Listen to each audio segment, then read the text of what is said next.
Vamos abrir no livro de 1 Reis, capítulo 19. Primeiro livro dos Reis, capítulo 19.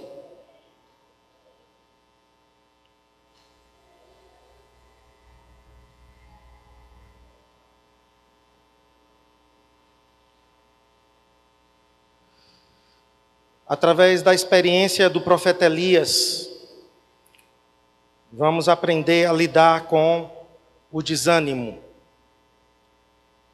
Lidando com o desânimo.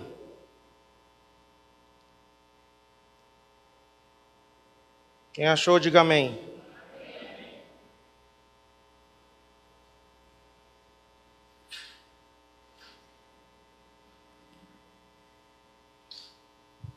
A partir do verso 1 até o 14.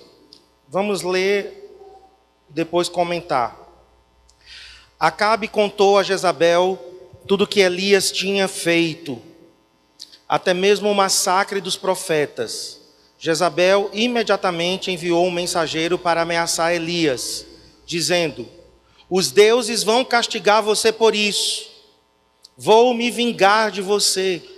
Juro que amanhã, a esta hora, você estará tão morto quanto aqueles profetas. Vamos orar. Pai, que a Tua palavra possa falar aos nossos corações. Nos colocamos como liderança dessa igreja, pastores, supervisores, líderes e discipuladores. E nós queremos, através da Sua palavra, sermos, Senhor, ensinados nessa noite. Senhor, ensine-nos a como lidar com o desânimo, através da experiência de Elias. O Seu Espírito Santo possa falar aos nossos corações. Em nome de Jesus. Amém. Mais cedo ou mais tarde, irmãos, nós vamos enfrentar o desânimo. Ao longo da minha caminhada com Jesus, eu tenho enfrentado o desânimo em algumas situações. E muitas vezes nós não sabemos lidar com o desânimo, não sabemos até como reagir. Acabamos nos entregando ao desânimo, e isso pode até nos levar a uma depressão, isso pode até nos levar a abrirmos mão do chamado de Deus. Elias, ele tinha acabado de ter uma grande vitória. Depois você pode ler capítulo 18, se você voltar, você vai ver a grande vitória de Elias no Monte Carmelo. Elias reúne os 400 profetas de Baal e ele faz um desafio. Fogo do céu desce. É provado ali que o Senhor Deus de Israel era Deus. E ele então manda matar os profetas de Baal. Logo em seguida, ele diz: agora vai ter chuva. A terra estava sem chover por 3 anos e meio. E ele diz: Acabe, corra, porque a chuva vai te alcançar. E começou a chover. Então, 2 grandes milagres: fogo do céu e a chuva que caiu sobre a terra. Mas logo em seguida, capítulo 19, quando Jezabel, ela sabe, porque o seu marido Acabe conta para ela: olha, Elias matou os profetas de Baal, e ela era a protetora daqueles sacerdotes.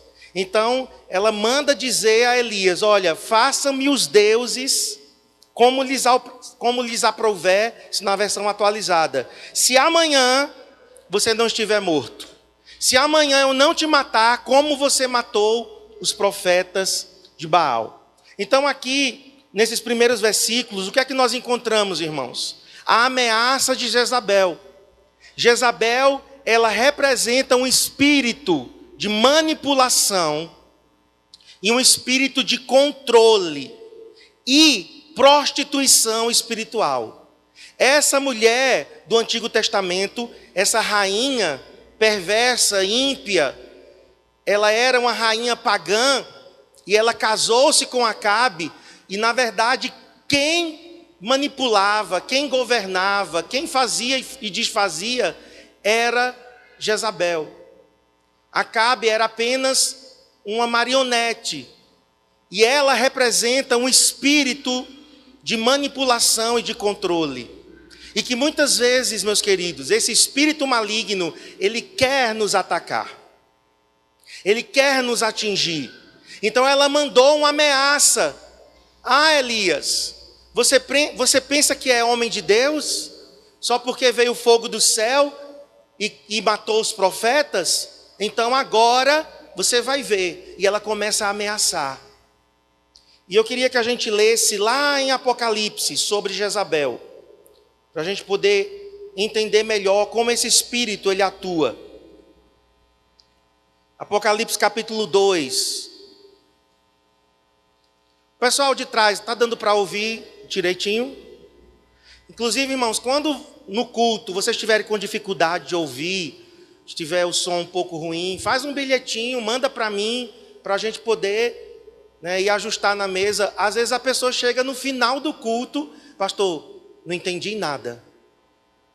Sinto muito, agora não tem mais o que fazer. Então, se tiver o som da metade para o final, ou daqui da frente, tiver ruim, manda um recado para nós, para a gente poder tentar melhorar. Então, Apocalipse 2, Jesus falando à igreja de Tiatira: tenho, porém, contra ti o tolerares que essa mulher, Jezabel, que a si mesma se declara profetiza, não somente ensine, mas ainda seduza os meus servos a praticarem a prostituição e a comerem coisas sacrificadas aos ídolos.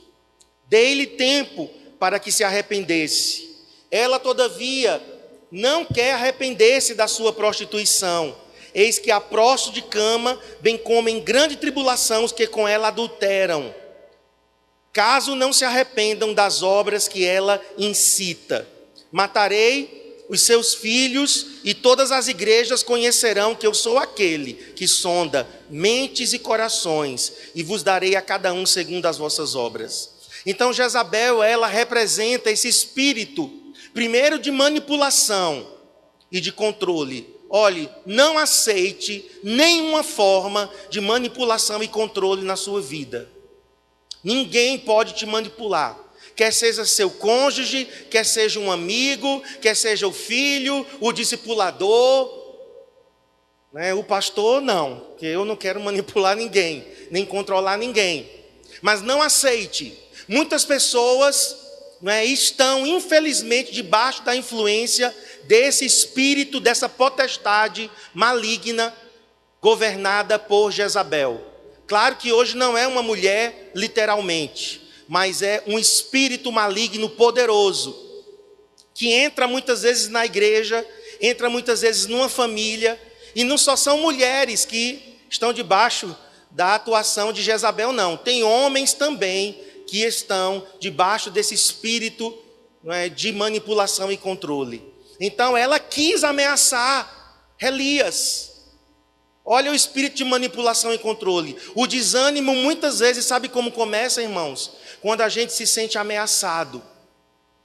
Quando o inimigo muitas vezes chega para nós e diz: você está liderando, você está discipulando, tu vai ver agora o que é que eu vou fazer contigo. Você vai ver o que é que eu vou fazer com a sua família.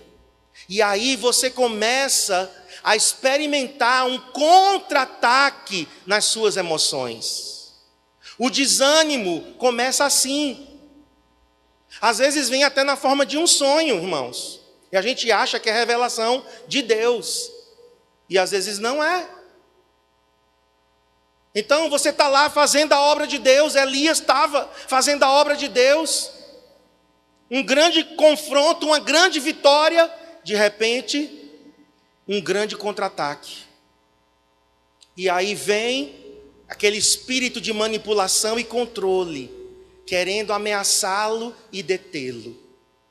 Eu já sofri muitos contra-ataques desse espírito maligno, irmãos. Se você não parar, Marcos, você vai ver o que é que eu vou fazer com você. Você vai ver o que é que eu vou fazer com a sua família. Alguém aqui já, em alguma etapa da sua caminhada cristã, já sofreu ataques nesse nível? Quem aqui já sofreu ataques assim? Nós não podemos, queridos, deixar que Jezabel nos controle. E nós vamos orar hoje pela queda dessa potestade maligna, que talvez alguns aqui estão sendo ameaçados. Sabe por quê? Porque você está obtendo grandes vitórias para Deus. Amém? Você está obtendo grandes conquistas, grandes avanços. Jezabel odeia o avanço da obra de Deus. Agora vamos mais adiante. Não apenas manipulação e controle, mas prostituição espiritual, viu? O que é a prostituição? Pensando na prostituição em si, é alguém que mantém relações sexuais ilícitas, fora do casamento, quer por dinheiro ou não. A questão aqui envolvida não é o dinheiro. Prostituição é toda relação sexual ilícita fora do casamento. Isso é prostituição. Mas o que é prostituição espiritual? Prostituição espiritual é quando nós colocamos alguém no meio, ou alguma coisa no meio do nosso relacionamento com o Senhor. Um amante espiritual. Quando você e Deus sofrem a interferência de alguém, pode ser um namorado. Eu conheço pessoas que se afastaram ou esfriaram depois que começaram a namorar. Não tem problema namorar. O problema é se afastar de Deus. Pessoas que se afastam de Deus depois que começa a estudar, ou que entra numa faculdade, ou que começa a trabalhar, e você deixa o espírito de Jezabel manipular a situação e te afastar de Deus. E aí a gente começa a se sentir sugado, cansado, exausto. Por quê? Porque estamos dividindo o nosso coração. Não só é a nossa dedicação para Deus. Agora nós estamos com outros amantes. Um homem que tem amantes na vida real, ele não quer muita coisa com a esposa dele. Por quê? Porque ele está dividindo as energias dele com um amante. Então, perde a graça. O relacionamento com a esposa se afasta da esposa. A mulher também, né? As mulheres também podem sentir isso. Já não estou mais amando tanto o meu marido. E às vezes é uma terceira pessoa que está entrando no meio do relacionamento. Então com Deus é assim. Se há alguma coisa entre nós e o Senhor, você começa a esfriar. Você começa, seu relacionamento com Deus começa a enfraquecer. E então, queridos, qual é o sintoma de prostituição espiritual? Não temos forças mais para a obra de Deus, para um relacionamento vivo, dinâmico com o Senhor. Vamos sendo sugados por esse espírito de prostituição espiritual, Jezabel. Isso é muito sério, queridos. Nós precisamos rejeitar toda manipulação, todo controle e toda prostituição espiritual, fora em nome de Jesus.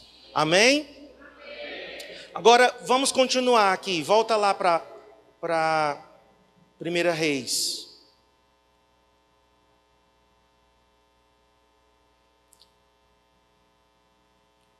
Vamos agora para o versículo 3. Quando Elias, eu estou lendo na versão a mensagem. Quando Elias percebeu a situação, a ameaça, foi o que ele fez? Fugiu. Diga, fugiu. Olha para mim, onde é que está o poderoso profeta Elias? Onde está o homem de Deus, que invocou fogo do céu e veio? Que mandou matar os 400 profetas de Baal e os profetas foram mortos. Onde está o grande homem de Deus que estava lá de joelhos intercedendo, gerando a chuva, e quando ele viu a mão do tamanho da mão de uma nuvem do tamanho da mão de um homem, ele disse: vai vir chuva. Elias aqui está medroso, acuado. Olha como esse demônio, olha como esse espírito pode deter a vida de um servo de Deus. Ouvindo Elias, percebendo a situação, fugiu para Beceba, no extremo sul de Judá. Ele foi no caminho do deserto, irmãos. Beceba já é parte deserta do sul de Israel. Deixou seu ajudante ali. Então agora ele fica sozinho. Ele tinha um discípulo junto dele.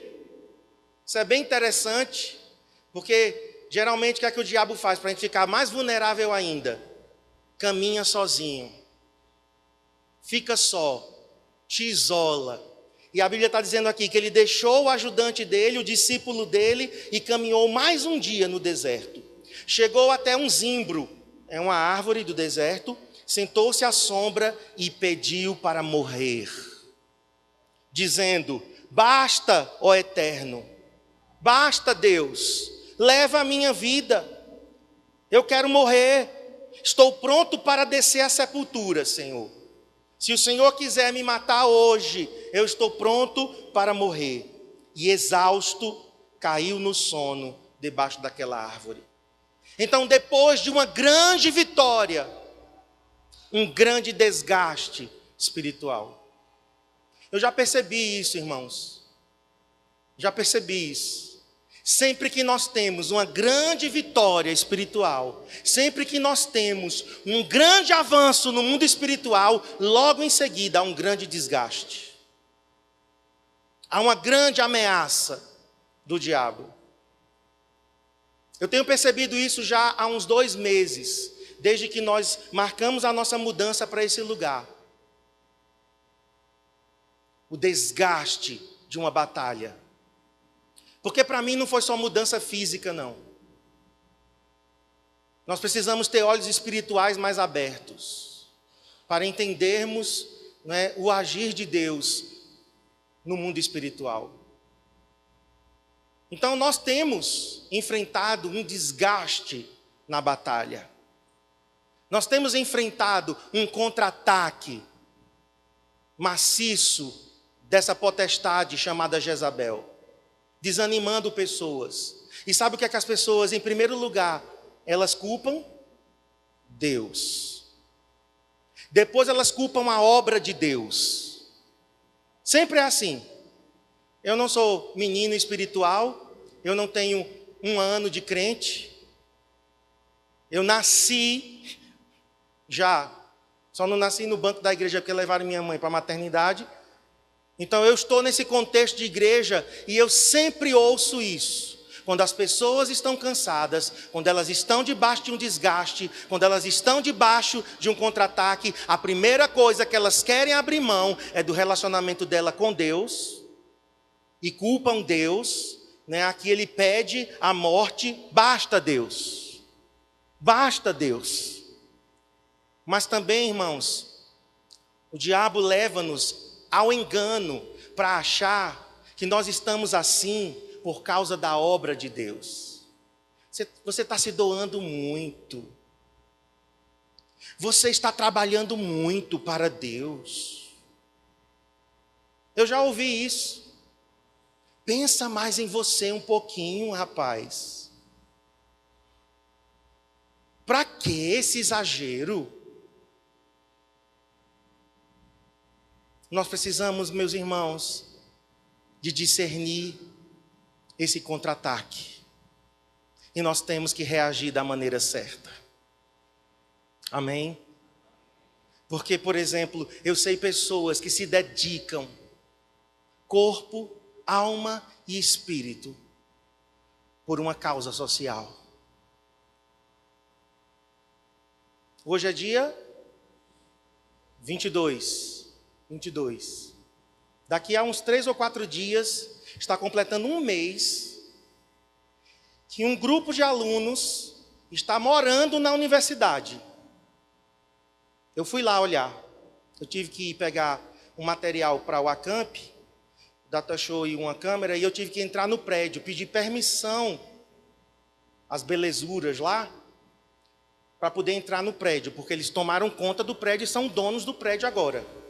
Então tinha que pedir autorização para entrar. E ficaram me vigiando, né, para ver o que era que eu estava fazendo. Fiquei até com medo. Né? Mas uma coisa eu admirei neles. Eles estão dedicados a uma causa.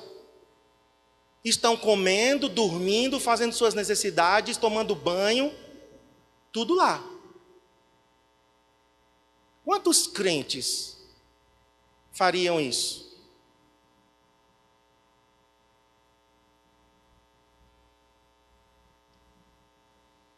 São dedicados, são combativos.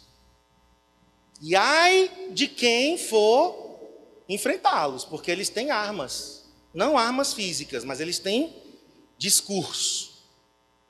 Estão batalhando por uma causa. Não estou aqui, queridos, por favor, não me entendam que eu estou contra os movimentos sociais. Existem movimentos sociais que precisam acontecer, mas a minha ênfase é numa dedicação.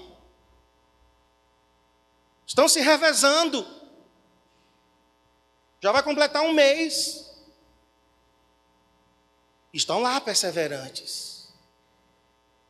Então nós, meus irmãos, precisamos entender que Satanás, a primeira coisa que ele vai fazer é tentar nos jogar contra o Senhor, contra o nosso relacionamento com o Senhor.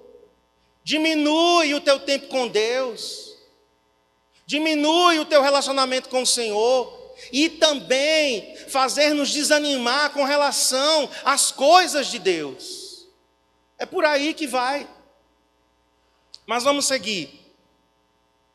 Então, só enfatizando aqui antes da gente prosseguir, depois de uma grande vitória, há um grande desgaste espiritual ou um grande contra-ataque do inimigo, ou as duas coisas. Agora, vamos para o versículo 6, desculpa. Então ele se deita, versículo 5. Deitou-se e dormiu debaixo do zimbro.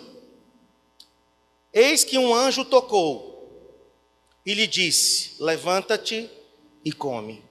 E eu queria, em nome de Jesus, que você ouvisse essa voz doce e maravilhosa ressoando em teus ouvidos hoje. Levanta-te e come. Você que está sentado debaixo do zimbro, pedindo para morrer, basta, Senhor, basta. Já estou lutando demais. Não consigo mais lidar com esses desafios e situações. Dentro de casa é luta. Com filho é luta, com marido é luta, com finanças é luta, comigo mesmo é luta, com meus discípulos é luta, com a minha célula é luta, no meu trabalho é luta. Tem alguém aqui assim?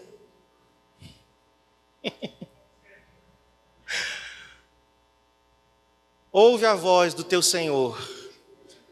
Ele mandou um anjo especificamente para encontrar aquele profeta. Queridos, aqui não é qualquer profeta. Aqui era o maior dos profetas. Nós temos no Antigo Testamento algumas figuras que são, digamos, representantes, de tudo que Deus tinha. Moisés representando a lei, mas Elias é o profeta. Quem aparece para Jesus no Monte da Transfiguração? Moisés e... Então Elias não era um cara qualquer, mas este homem de Deus tinha a mesma estrutura que eu e você. Desejou a morte, basta, tá bom, chega, não aguento mais. Mas eu quero te dizer, assim como o Senhor, de uma forma personalizada, porque aquele zimbro se tornou uma área VIP, very important person. Ou seja, aquele zimbro se tornou uma área de uma pessoa muito importante. E o Senhor disse: anjo, vai lá para o meu servo. E diz para ele só duas coisas: levanta, come. Eu não sou anjo, nem querubim, nem serafim, nem curumim. Sabe da história, né? Do cara: Senhor, envia anjos, arcanjos. Senhor, envia os serafins, envia os querubins. Senhor, envia os curumins. Alguém: não, curumim é índio. Não tem problema não. A gente quer as hostes celestiais todas aqui. Eu não sou um anjo, literalmente. Mas eu quero nessa noite exercer esse papel na tua vida, de olhar no fundo dos teus olhos e dizer: levanta e come. Agora, olha só, quando ele olhou em redor, para sua surpresa, perto da sua cabeça, com um pão assado, aleluia. Eu amo pão assado, Cristiane sabe disso. Amo pão assado, gente.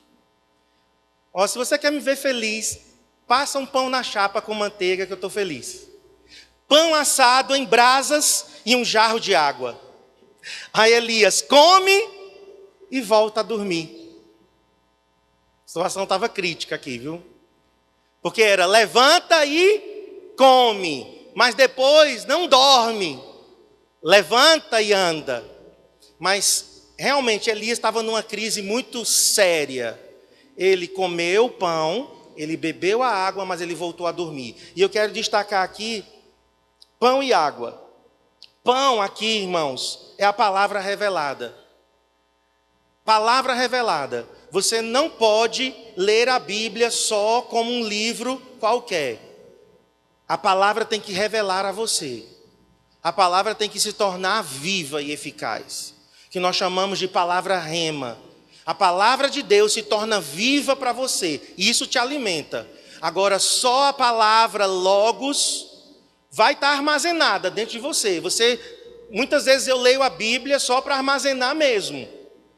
Às vezes eu estou lendo a Bíblia e não tenho nenhuma revelação. Às vezes eu não tenho nenhuma palavra rema. Estou lá, Senhor, estou aqui me alimentando.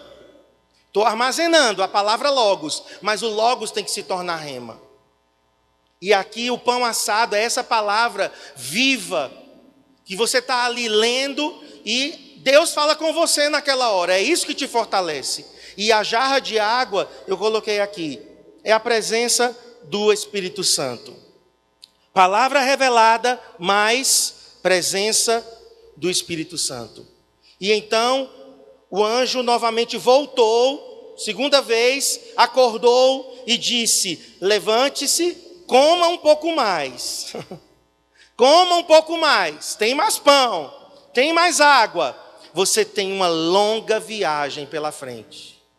E agora eu queria que você dissesse para você mesmo, diga: eu tenho uma longa viagem pela frente. Você tem consciência disso, queridos? Que nós não estamos numa corrida de 100 metros rasos. Vida cristã não é uma vida de 100 metros rasos. Vida cristã está mais parecido para uma maratona de 42 quilômetros. Você precisa ter esse entendimento. Jesus pode voltar hoje, pode. Ele pode voltar amanhã, pode. Mas ele pode voltar daqui a 10 anos. Daqui a 50 anos, embora que eu não acredito muito que ele vai demorar tanto. Pelos sinais, eu acredito que o Senhor, no relógio de Deus, nós estamos a talvez 30 segundos para a meia-noite. No relógio de Deus, né? Esses 30 segundos podem ainda durar algum tempo. Mas nós precisamos ter a consciência de que o caminho é longo, a nossa jornada é longa. Na minha versão atualizada, ele diz: levanta e come, porque o caminho te será sobremodo longo.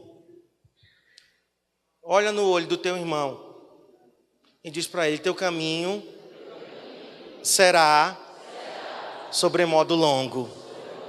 Não desanime. Você precisa dessa tenacidade, dessa perseverança. Você precisa desse alimento, pão e água, palavra revelada e presença do Espírito Santo para você continuar. Meus queridos, eu não me preocupo como a gente começou. Eu me preocupo como nós vamos terminar no final da corrida. Porque muitos, infelizmente, não chegarão lá na linha de chegada. Não chegarão. Muitos crentes, queridos, desistirão. Muitas pessoas vão apostatar da fé. O apóstolo Paulo disse isso. Nos últimos dias, muitos desistirão da fé. Jesus disse que por se multiplicar o pecado, a fé e o amor, ele diz primeiro o amor, de quase todos se esfriará. E na parábola lá da mulher que bate na porta do juiz, sabe o que é que Jesus pergunta? Porventura, quando o Filho do Homem voltar, achará fé na terra? Então nós não estamos vivendo, meus queridos, uma época fácil. Não! Ser cristão hoje não é fácil. E olha que nós estamos num país com liberdade religiosa. Os irmãos aqui assistiram, né? Arão ao Mohamed. Quem assistiu? Quem não assistiu, assista. E tome vergonha. Assista, depois você me diz. Entra lá no YouTube, Arão ao Mohamed, pastor Mário Freitas. Nós estamos numa nação que não tem perseguição. Sim, pelo menos isso. Mas o ataque de Jezabel é maciço. A prostituição espiritual bate à nossa porta, meus irmãos. Tudo quer dividir o nosso coração com o Senhor. Então, quando eu me converti, era mais fácil ser crente. Quando eu e Cristiano convertemos, ainda na década de 80, nós somos, nascidos na década de 70, olha só, e convertidos na década de 80. Quando nós nos convertemos, era fácil, relativamente mais fácil ser cristão. Tínhamos poucas pessoas se convertendo, poucas pessoas eram realmente fiéis e crentes de Jesus. Hoje nós temos uma grande multidão. Dizem que 50 milhões nessa nação são de crentes. E estamos do jeito que estamos. Rio de Janeiro é um dos estados com o maior número de evangélicos da nação. Olha a situação do Rio de Janeiro, irmãos. Então, nós estamos vivendo nessa época de um caminho sobremodo longo. Precisamos dessa perseverança. E eu quero terminar. A gente vai orar, tá? Eu vou pedir para o meu sonoplasta favorito. Ele vai colocar uma música daqui a pouco. A gente vai orar em cima do que essa canção vai ministrar ao nosso coração. E ele se levanta, obedece. Vamos aqui para o verso 8. Levantou-se, pois, comeu e bebeu, e com a força daquela comida caminhou 40 dias. Número 40 na Bíblia significa o quê? Vamos ver quem sabe aqui, quem é bom de Bíblia. Menos a pastora. 40 na Bíblia é número de quê, gente? Hã? Não, você não. 40, número de quê? De teste, de provas. 40 dias Moisés esteve no monte. 40 dias Elias caminhou. 40 dias Jesus esteve no deserto. 40 é um número de teste. Por isso que quando a gente chega nos 40, nós somos testados. A crise dos 40. Já passei por ela. É braba. A crise dos 40 é forte, irmãos. Você chega nos 40, você olha para trás e diz, já vivi metade. Só me resta mais metade. Meu Deus. Ai, meu Deus. 40 é um número de prova. Então ele andou 40 dias. Foi um tempo de prova, de teste. Agora, onde foi que ele chegou? Olha aí comigo na sua Bíblia. Até que ele chegou a Horebe. Horebe é o mesmo monte Sinai. Horebe é o monte Sinai. O monte da revelação de Deus. Foi para lá que Elias caminhou. Só que quando ele chega em Horebe, chegando lá, entrou numa caverna e dormiu. Esse homem estava com muito sono. Chegando lá, entrou numa caverna e dormiu. E a palavra do Senhor veio a ele. O que estás fazendo aqui, Elias, dentro da caverna? Então o Senhor, mais uma vez, o Senhor encontra ele debaixo da árvore e o Senhor encontra ele dentro da caverna. Que Deus é esse? que Deus misericordioso, compassivo, longânimo, misericordioso, esse Deus realmente sabe a nossa estrutura. Porque o grande profeta agora estava dentro de uma caverna dormindo. E o Senhor vai lá. E a Bíblia diz o seguinte, aliás, ele responde, Elias, Senhor, parece a frase de muitos de nós, tenho dedicado minha vida inteiramente ao Senhor dos exércitos. O povo de Israel abandonou sua aliança, destruiu os lugares de adoração e matou seus profetas. Sou o único que restou. Essa é a síndrome, irmãos. A síndrome de Elias. Sou o único fiel nessa igreja. Eu sou o único fiel nessa casa. Aliás, na cidade de Garanhuns, eu acho que só tenho eu agora que resta. Senhor, só eu. E ele disse, e agora estão querendo tirar a minha vida também. O Eterno disse, saia e fique no monte, diante da minha presença, e eu passarei ali. Um vento, um furacão, varreu o monte, partindo e esmigalhando as pedras, mas o Senhor não estava no vento.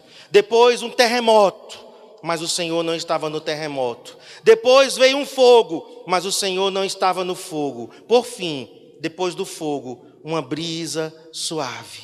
Quando Elias sentiu a brisa, cobriu a cabeça com a capa, foi para a entrada da caverna e esperou ali. Uma voz suave. Por que Deus escolheu se revelar num vento suave? E não no fogo, no furacão e no terremoto. Porque Elias precisava de um encontro suave com o Senhor. Ou seja, o Senhor sempre nos encontra no nível que estamos. O Senhor desce lá para nos achar. Um vento suave. Então Elias, diga-me outra vez o que você está fazendo aqui. O Senhor disse, Elias, me diga, o que você está fazendo aqui? Ele repetiu, tenho dedicado minha vida inteiramente ao serviço do Senhor. Porque o povo de Israel abandonou sua aliança, destruiu os lugares de adoração e matou seus profetas. Novamente ele repete a mesma coisa. Sou o único que restou e agora estão querendo tirar a minha vida também. O que é que a gente aprende aqui para a gente finalizar, irmãos? Esse sentimento de estou sozinho, só resta eu. Esse sentimento, ele não vem de Deus. Eu já senti isso. Esse sentimento, ele é uma mistura de orgulho com autopiedade. Só eu sou homem de Deus nessa cidade. Orgulho. Ou então assim, não tem mais ninguém, eu estou sozinho. Ai, autocomiseração. Nós precisamos, irmãos, resistir o orgulho e a autocomiseração. Esses sentimentos nos impedem, viu? O que nos desanima muitas vezes é porque nós deixamos que a nossa alma nos governe. O Senhor se revelou num vento suave, porque Ele não está preso a métodos. No Sinai, nesse mesmo monte aqui, o Senhor se revelou a Moisés como terremoto, fogo. O monte estremecia, diz lá em Êxodo. Foi essa a revelação de Deus. Mas Deus, Ele não segue métodos. Às vezes a gente está querendo ter a mesma experiência que o irmão do lado. Ah, porque o irmão do lado chorou, eu tenho que chorar também. Eu quero te dizer, Deus trata a cada um de nós de uma forma muito individual e personalizada. Sabe como eu fui batizado com o Espírito Santo? Em uma reunião, estava lá e de repente eu me vi no chão falando em línguas. Ninguém colocou a mão na minha cabeça. Essa foi a minha experiência com Deus. Agora, eu vou querer que todo mundo seja assim também? Tem essa experiência também? Não. Eu conheci um amigo que ele foi batizado com o Espírito Santo. Ele era bem tradicional. Ele era um sorveteriano, E ele ficou...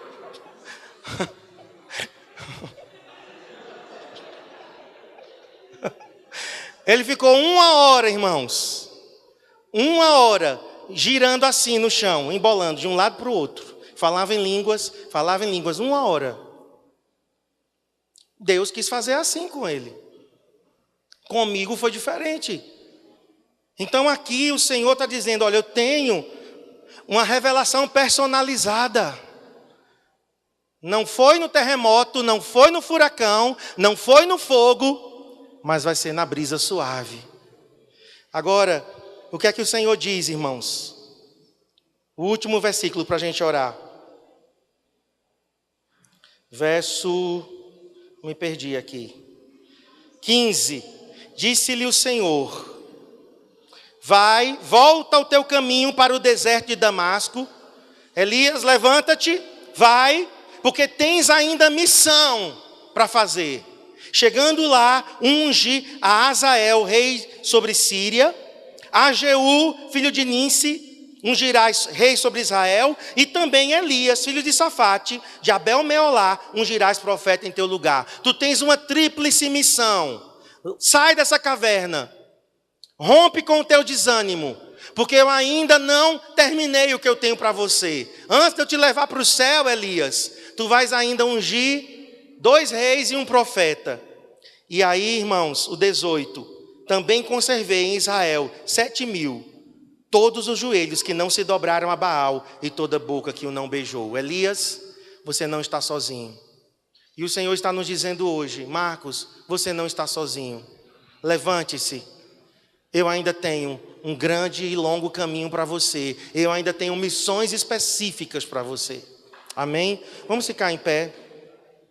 Conseguiu? Coloca aí, por favor, a música. O que vem para tentar ferir o valente de Deus em meio às suas... Não estamos sozinhos nessa batalha. Obrigado, Senhor, porque o Senhor envia anjos ao nosso respeito. Assim como o Senhor enviou anjos para Elias, Senhor.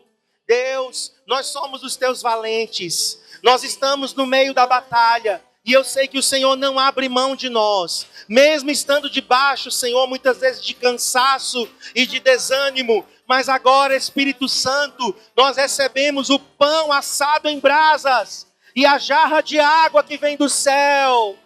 Levante suas mãos para o alto. Deixa o alimento do Senhor vir sobre a tua vida. Alimenta-nos, Senhor, com a palavra revelada, com a presença maravilhosa do Espírito Santo. Senhor, eu peço, Senhor, que nessa noite haja revelação nesse lugar. Em nome de Jesus, eu libero essa palavra sobre cada líder, cada discipulador que está aqui, cada supervisor que está aqui nessa noite. Sobre a minha vida, a vida de Cristiane. Senhor, sobre aqueles que trabalharam nesse acampe, sobre aqueles que estiveram batalhando conosco nessa mudança para esse novo local. Tantas conquistas nesse ano, desde a escola de adoradores, temos visto o Senhor movendo a sua mão ao longo de 2016. Senhor, e muitas vezes estamos cansados na batalha. Senhor, e agora, em nome de Jesus, nos levantamos contra essa potestade governada por Jezabel, espírito de manipulação e controle e de prostituição espiritual. Nós te resistimos nessa noite, em nome de Jesus, com as tuas mentiras. Caia por terra agora. Declaramos que a nossa dedicação aumentará ao Senhor. Declaramos que a nossa dedicação aumentará, Senhor, a Ti, a Tua obra. Amamos a Sua obra. Não estamos fazendo por obrigação. Estamos fazendo por prazer e alegria. E queremos ser intensos. Como o Senhor é intenso, extravagante. Como o Senhor é exagerado. Nós queremos ser também, Deus. E como essa música diz, o escape, o descanso, a cura e a recompensa venha sobre nós. Venha sobre nós. Vamos cantar essa parte.